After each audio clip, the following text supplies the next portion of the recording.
High প্রিয় ছাত্রছাত্রীরা, গত ক্লাসে আমরা বাক্যের যে বিভিন্ন শর্তগুলো আছে, যোগ্যতা, আসক্তি এবং আকাঙ্ক্ষা, এগুলো কি এবং সেখান থেকে কি কি প্রশ্ন করা উচিত আমরা জানতে পেরেছি। আজকে একটু সহজ করে বলতে চাই যে এগুলো চিনবো কি করে। মানে ধরো, যদি আকাঙ্ক্ষা বলি, আকাঙ্ক্ষাটা খুব সহজ ব্যাপার, যে আমরা সেটা শোনার পর বা আমরা সেটা পড়ার পর আমাদের মনের মধ্যে একটা কিছু জানার ইচ্ছা প্রকাশ হবে, সেটাকে বলছি আকাঙ্ক্ষা। বেসিক্যালি এটা হয়ে থাকে গিয়ে কি না, একটা অসম্পূর্ণ বাক্য বা বাক্যাংশ। কিন্তু সমস্যাটা তোমাদের পরীক্ষায় হয় কোথায় জানো, যে যোগ্যতা এবং আসক্তি এটা চিনতে গিয়ে। কেননা একটা যদি উদাহরণ দিই, যেমন ধরো ঘাস গরু খায়, ঘাস গরু খায়, এর দ্বারা সহজভাবে আমরা বলতে চাইছি যে ঘাস গরু খায়, অর্থাৎ গরু এটা কি খায় না, ঘাস খায়। স্বাভাবিক দৃষ্টিতে এমনটা মনে হলেও কিন্তু অর্থের দিক থেকে কিন্তু পুরোটা সঠিক নয়। কেননা এখানে অর্থ প্রকাশ হচ্ছে ঘাস গরু খায়, অর্থাৎ গরুকে ঘাস খায়, কিন্তু বাক্যটা হওয়া উচিত ছিল গরু ঘাস খায়। অর্থাৎ মূল অর্থটা যদি কখনো সঠিকভাবে প্রকাশ করতে না পারি, তখন তাকে আমরা কি বলি না, তখন তাকে আমরা বলি যোগ্যতার অভাব, অর্থাৎ যোগ্যতাহীন বাক্য। স্বাভাবিক দৃষ্টিতে তাই মনে হয় যে এটা একটা যোগ্যতাহীন বাক্য, কিন্তু না, এটা যোগ্যতাহীন বাক্য নয়। কেননা আরেকটা উদাহরণ দিয়ে বোঝায়। যেমন ধরো, যদি বলি কি হিমালয় উত্তরে ভারত অবস্থিত, হিমালয় উত্তরে ভারত অবস্থিত, এটা কিন্তু ঠিক নয়। কারণ এটাও কিন্তু একই রকম ভাবে কি করছে না, অর্থ প্রকাশ করছে না। কেননা আমরা এটা ভালো করে জানি ভারতের উত্তরে হিমালয় অবস্থিত, হিমালয়ের উত্তরে কিন্তু ভারত অবস্থিত নয়। তাহলে স্বাভাবিক দৃষ্টিতে মনে হয় স্যার এটা একটা যোগ্যতাহীন বাক্য। এবার কথা হলো, আমি বলছি যে না, এটা যোগ্যতাহীন বাক্য নয়, এটা আসক্তিহীন বাক্য। বলবে কেন স্যার আসক্তিহীন বাক্য? শোনো তাহলে।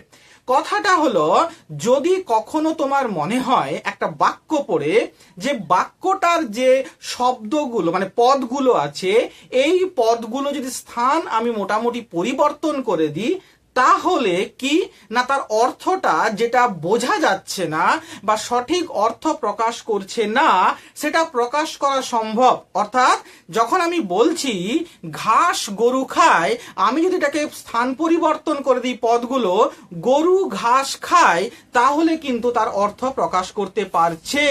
অর্থাৎ একটা বাক্যের মধ্যে যে ভিন্ন ভিন্ন পদগুলো থাকে, যদি সেই বাক্যটি অর্থ প্রকাশ করতে না পারে, আর আমি যদি পদগুলোর স্থান পরিবর্তন করে মানে অর্থগত দিক থেকে স্থান পরিবর্তন করে তার কি করতে পারি না, অর্থটাকে প্রকাশ করতে পারি, তাহলে সেটা কিন্তু আসক্তিহীন বাক্য।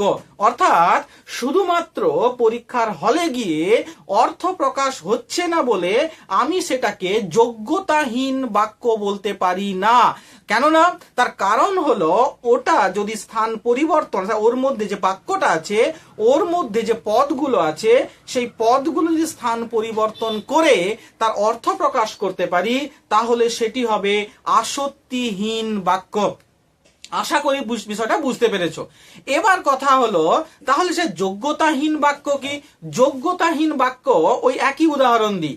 আমি যদি বলতাম ভারতের দক্ষিণে হিমালয় অবস্থিত, তাহলে কিন্তু সেটা সঠিক অর্থ প্রকাশ করতে পারছে না, তখন তাকে বলবো যোগ্যতাহীন বাক্য। অর্থাৎ যোগ্যতাহীন বাক্য হলো সেই বাক্য যেখানে কি করছে না, অর্থটা কোনোভাবেই পরিবর্তন করা যাবে না। অর্থাৎ যেটা বোঝা যাচ্ছে না মানে বোঝাই যাচ্ছে না, সেটা একটা ভুল অর্থ প্রকাশ করছে।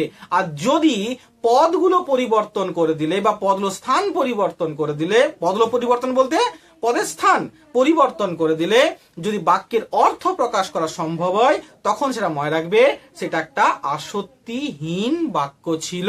আশা করি এরপরে তোমরা কিন্তু আর কোনো তোমাদের অসুবিধা হবে না, কোনটা আসক্তিহীন বাক্য, কোনটা যোগ্যতাহীন বাক্য। মাধ্যমিক পরীক্ষা বলো বা যে কোনো কম্পিটিটিভ এক্সাম বলো, সেখানে কিন্তু এই ধরনের উদাহরণ দিয়ে দেবে। উদাহরণ দিয়ে বলবে এই বাক্যে কোন শর্ত লঙ্ঘিত হয়েছে, যোগ্যতা, আসক্তি, আকাঙ্ক্ষা না কোনোটা। কোনোটাই নয়। সেক্ষেত্রে কিন্তু পরীক্ষায় যেন সঠিকভাবে উত্তর দিতে পারো আজকের পর, যেন মাথায় থাকে কোনটা আসক্তিহীন আর কোনটা যোগ্যতাহীন। ক্লিয়ার? আজকের পর যেন কোনো ভুল না হয়। তো আজ এই পর্যন্ত। পরের ক্লাসে অবশ্যই আমরা বাক্যের অন্যান্য বিষয় নিয়ে আলোচনা করব। তবে অবশ্যই বলবো, যারা তোমাদের নতুন এসেছো তারা অবশ্যই চ্যানেলটিকে সাবস্ক্রাইব করবে, বন্ধুদের শেয়ার করো। যে বিষয়টা তোমাদের বুঝতে অসুবিধা হচ্ছে কমেন্ট করে জানাও, তাহলে আমরা চেষ্টা করব সেই বিষয়ে আরো বিষয় ভিত্তিক ক্লাসগুলো দিতে। ঠিক আছে? টাটা, বাই।